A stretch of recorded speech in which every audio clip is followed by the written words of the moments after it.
Hello everyone. Let me tell you all that I post quizzes on my Telegram channel. So here in the video form, I analyze those quizzes and explain them to you.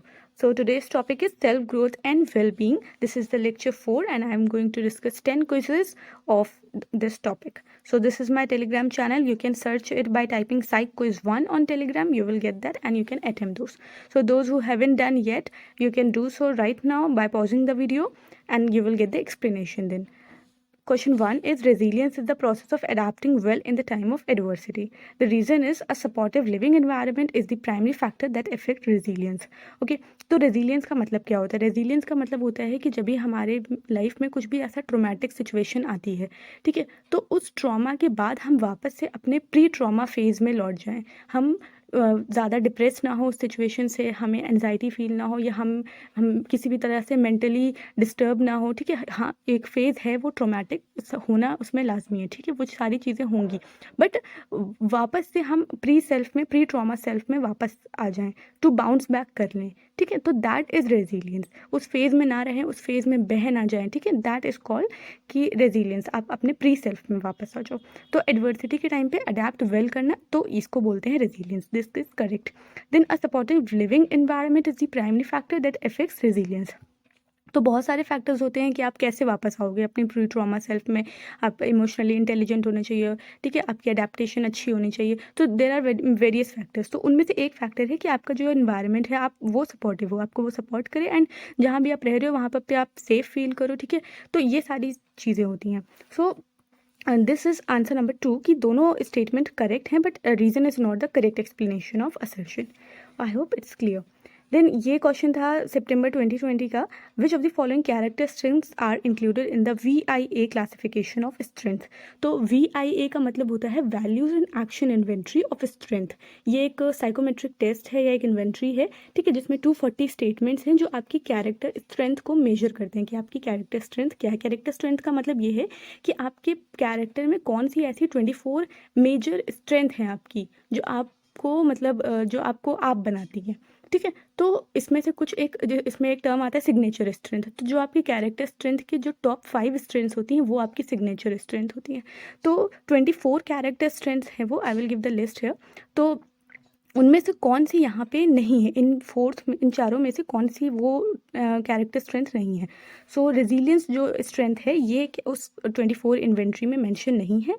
So answer is A, B and D। तो which of the following character strengths are included, यहाँ पे included पूछा है, तो creativity, forgiveness and prudence are the 3 which is included in that inventory. Okay, now who has developed well being therapy. तो well being therapy है एक जिसे answer is marked actually Giovanni A. Fava. Okay, he develop this theory. तो wellbeing theory क्या है? तो इसमें 3 phases होते हैं। सो नंबर 1 इनिशियल फेज ये होता है कि you have to observe your self, आपकी साइकोलॉजिकल वेलबींग। जो रिफ का 6 फैक्टर मॉडल है, ठीक है, तो उसमें उन्होंने 6 फैक्टर्स बताए हैं हमारी साइकोलॉजिकल वेलबींग की। तो ये जो वेलबींग थेरेपी है that is based on that 6 factor model of Ryff, ठीक है।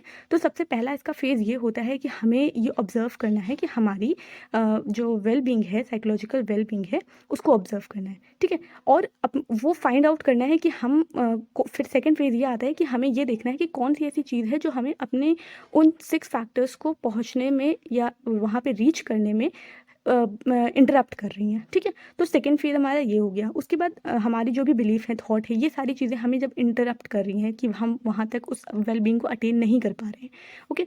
सो फिर थर्ड फेज आता है कि हम एक कॉग्निटिव रिस्ट्रक्चरिंग करते हैं कि क्यों हम वहाँ तक नहीं पहुँच पा रहे हैं। So this is wellbeing therapy, जिसको CBT के साथ कंबाइन करके तब दिया जाता है, ओके। उसके बाद आता है which of the following is not included in Ryff 6 factor model of wellbeing. तो रिफ ने 6 फैक्टर मॉडल दिया हुआ है, तो उनमें से कौन सा नहीं है यहाँ पे 6 फैक्टर्स में से। So answer is sense of satisfaction, बाकी personal growth, purpose in life, environmental mastery, and next is autonomy and positive relation with others. ये 6 फैक्टर्स हैं जो कि उन्होंने अपने 6 फैक्टर मॉडल ऑफ वेलबींग में बताया हुआ है, okay. Next question is a person high on self acceptance is not. तो ये जो 6 फैक्टर मॉडल हैं इसकी एक इन्वेंट्री है। तो ये इन 6 फैक्टर्स को मेजर करती है कि कौन से हाई सेल्फ एक्सेप्टेंस है, तो हाई में कौन लोग हैं, लो में कौन है। तो जो जिनकी हाई वेलबींग आती है इस 6 फैक्टर इन्वेंट्री में, तो दे आर मोस्ट वेलबींग, ठीक है, उनकी वेलबींग अच्छी है। ठीक है, they are good on their wellbeing. तो सेल्फ एक्सेप्टेंस जो स्केल है इस पे जो हाई है तो वो लोग कौन से नहीं होते, इज नॉट पूछा गया यहाँ पे। सो possess the positive attitude towards the self, yes, yeah, it is correct. Then wishes to be different than what he she is, this is not correct. A person high on self esteem, self acceptance does not wishes to be different than what he or she is, okay।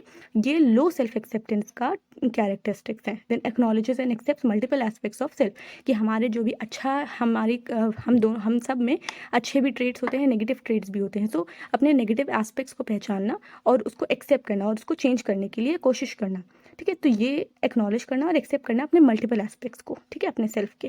Then feels positive about past life, कोई भी guilt ना feel करना और जो भी किया, ठीक है, उससे सीख लेके आगे बढ़ना। So that is feels positive about past life. So I have given this screen, you can take this screenshot, okay. तो ऑटोनॉमी पे हाई स्कोरर्स का क्या है, लो स्कोरर का क्या है, ठीक है। Environmental mastery, these are the 6 factor model of drift. Then question number 6 is, which of the following skill would you suggest to someone who is unsatisfied with his past and anxious about future?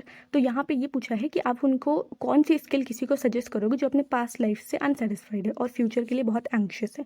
तो resilience skill का क्या मतलब होता है कि जब हम traumatic phase में बाउंस बैक करें, ठीक है, वापस से प्री ट्रॉमा सेल्फ पे जाएं। तो यहाँ पे हम ट्रॉमा की बात नहीं करें। माइंडफुलनेस स्किल का मतलब होता है to be in the present moment.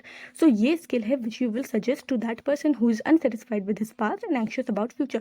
Mindfulness का मतलब होता है कि कंप्लीटली प्रेजेंट में रहना, अपने थॉट्स को ऑब्जेक्टिवली देखना, उनको जज ना करना, ठीक है, और बहुत ज़्यादा पास्ट को लेके गिल्टी ना फील करना, फ्यूचर के बारे में ना सोचना। It is all about to live in the moment, to live in the present moment. So that is mindfulness.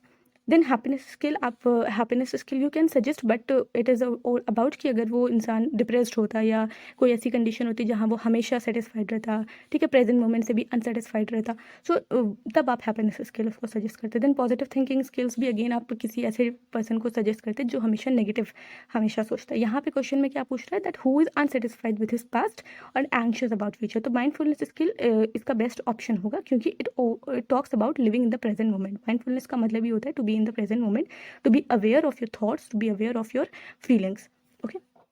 Then question 7 is, the ability to actively participate in a thriving community, culture and environment will fall under। तो यहाँ पे हम बात कर रहे हैं एक community की, कल्चर की और इन्वायरमेंट की, इसलिए इसका आंसर सोसाइटियल वेलबींग होगा। सोशल वेलबींग इसलिए नहीं होगा क्योंकि सोशल वेलबींग का मतलब होता है कि हमारा कितना मीनिंगफुल रिलेशनशिप हमने डेवलप किया हुआ है, या हमारा जो सोसाइटी में सोशल हमारा जो रिलेशन है उसका सपोर्टिव नेटवर्क कितना है, हमारी ज़रूरत के वक्त कितने लोग हमारे साथ हैं। So that all comes under social wellbeing, हमारे रिलेशनशिप्स, ओके। और societal wellbeing is bigger term जिसमें हम एक्टिवली पार्टिसिपेट करते हैं कम्युनिटी में, कल्चर में, ओके। सो देन इसका आंसर सोसाइटियल वेलबींग होगा। Next question is, post traumatic growth is not the same as resilience. तो पोस्ट ट्रोमैटिक ग्रोथ का मतलब होता है कि किसी भी ट्रॉमा के बाद एक ग्रोथ फील करना, ठीक है, एक सेंस ऑफ पर्पस फील करना, एक सेंस ऑफ मीनिंग फाइंड करना। So that is post traumatic growth. यहाँ पे हम पोस्ट ट्रोमैटिक स्ट्रेस डिसऑर्डर की बात नहीं करेंगे, अपोजिट हो जाएगा, PTSD के अपोजिट हो जाएगा पोस्ट ट्रोमैटिक ग्रोथ, ठीक है। तो ये रेजिलियंस के सेम नहीं है। क्यों नहीं है? Resilience describe people returning to their previous level of functioning, क्योंकि रेजिलियंस का मतलब ये होता है कि आप एक अपने प्रीवियस लेवल ऑफ फंक्शनिंग पे वापस से लौट जाओ। और पोस्ट ट्रोमैटिक ग्रोथ का मतलब ये होता है कि हम एक स्टेप हमारी वेल बीइंग में, हमारी सोचने समझने में, और इसमें हम एक स्टेप आगे बढ़ेंगे, एक फंक्शनल हमारा शिफ्ट होगा, ठीक है। So post traumatic growth is about taking one step ahead in your mental condition, from your mental condition or in your psychological well-being। और resilience का मतलब होता है कि वापस से उस स्टेज में लौट जाना जहाँ पहले थे और ट्रॉमा फेज से अफेक्टेड ना होना, ओके। सो इसलिए पोस्ट ट्रोमैटिक ग्रोथ और रेजिलियंस ये दोनों अलग अलग बातें हैं और ये दोनों सेम नहीं है। क्यों? क्योंकि रेजिलियंस का मतलब होता है वापस से जब आप प्रीवियस लेवल ऑफ फंक्शनिंग में लौट जाते हो।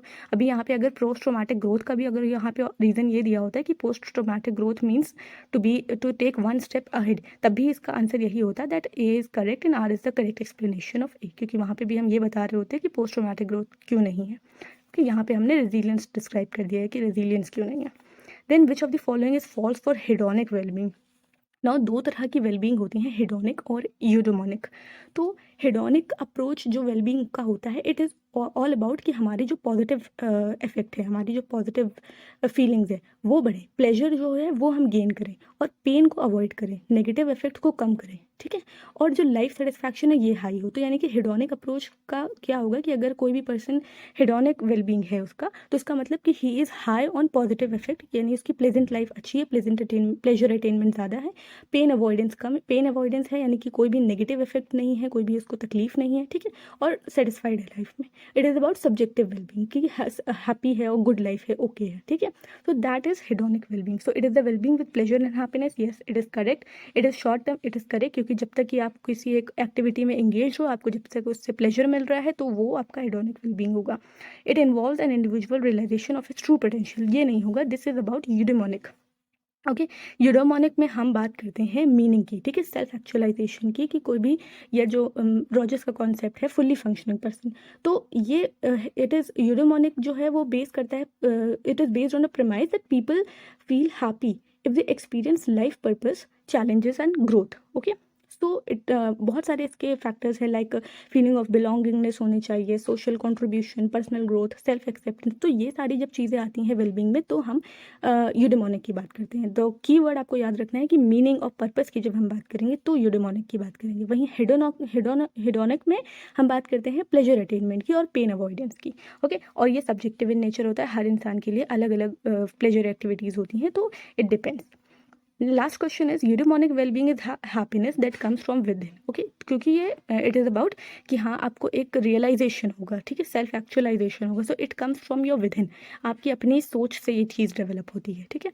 And hedonic wellbeing is the happiness that comes from the interaction from with external forces. External forces वो सारी एक्टिविटीज़ जो आपको विच गिव्स यू प्लेजर, सो वो एक्टिविटीज़ से आपको हेडोनिक वेलबींग होगा, वो सारी activities will be included in the hedonic wellbeing. So both are explanation and assertion and reason is correct, but reason is not the correct explanation of assertion. Okay, so these are the 10 questions of today's video. If you have any doubt or want to discuss any question, feel free to write in the comment section, or you can also join my Telegram channel for giving further quizzes. Thanks for watching. Have a good day ahead.